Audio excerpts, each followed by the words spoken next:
Okay, LOITIMÉIREACHT ar ÉIRINN. Táthú an tainneam. Bhí mé siúil timpeall an tí agus mé ag gáthrá bríothar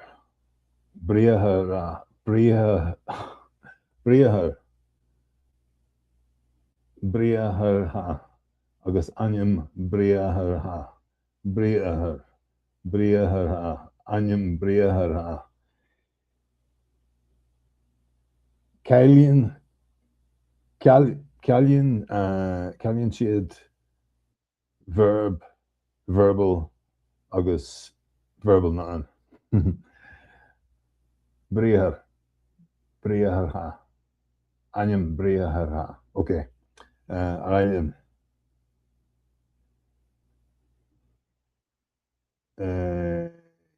Paragraph 3. I'm going maybe Tom maybe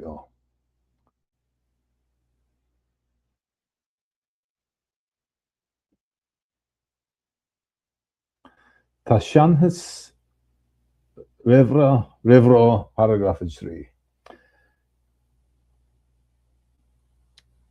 Ag LOITIMÉIREACHT ar ÉIRINN. Scríofa ag an Dr. Owen LENIHAN. Réamhrá paragraph 3.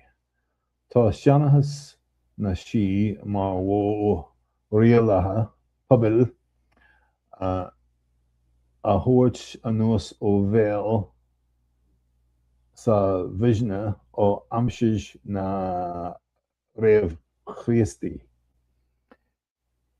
Le céadta bliain anuas, ghlac pobail na bhisne lena gréideamh caitliceach agus lena gréideamh sí a ríonn go cóthram agus creideamh a bhí ainn. Is é an rud a rinne an scéalaí ó bhisne chomh cuachtach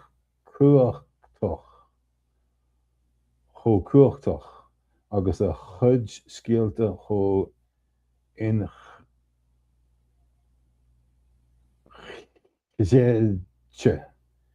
inchidéidte nó gur inseo iad i gcónaí mar chuntais innithe pearsanta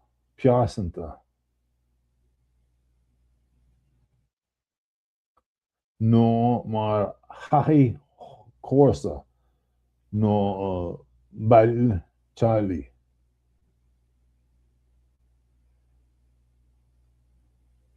Is é an rud a rinne an scéalaí ó bhisne chomh cuachtach agus a chuid scéalta chomh incréidte ná gur inseo can't say they were told, delivered iad gcónaí mar chuntais innithe páirsanta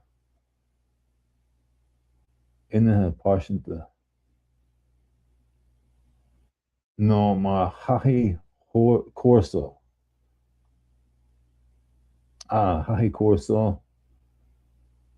nó bail teaghlaigh.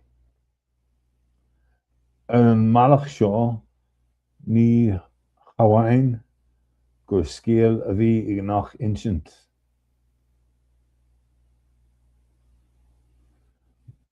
Ba admhail creideamh a bhí ainn.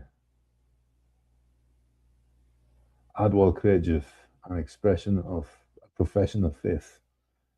Ráiteas mionatha fídíc. Ráiteas mionatha fídíc. A sworn statement of fact. agus níor léamh na cóide na cósanna agus an teaghlach sin a bhí bailithe timpeall an tsealaí around the fireplace ag éisteacht.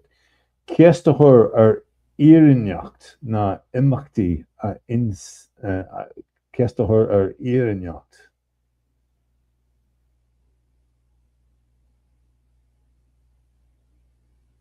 Na himachtaí a insio. Na himachtaí a insio. Níocha mé an dóin seo riamh ina ardú céimhe. Rugam mé thart ar leathchéad bliain róáil. Sin bhfuil.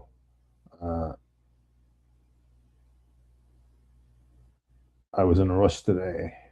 Mar tá caithfidh mé dul go pick up my whack. Okay. Arailum, gur mé agah. Sin é. Slán go fáil.